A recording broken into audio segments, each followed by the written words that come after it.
12 sa Supreme Court judges ay itinalaga ni Pangulong Rodrigo Roa Duterte. Sa palagay niyo po, itong kanilang naging desisyon ba sa impeachment complaint na kanilang ideklara bilang unconstitutional ay nagtumanaw ba sila ng utang na loob at kayo po ba ay sang-ayon o hindi sang-ayon sa kanilang naging atol?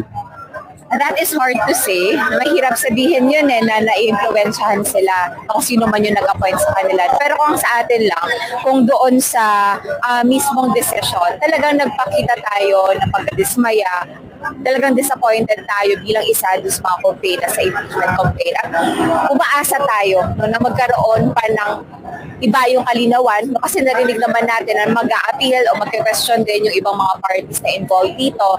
Matiyak natin na lahat ng mga mechanisms natin for transparency, for accountability, nag-work talaga siya para mahabol talaga natin yung mga tiwali at korap sa ating bayan. At hindi yung parang sa parte pa nung mga naapektuhan na taong bayan na humahabol sa mga korap, sila pa yung pinapahirapan.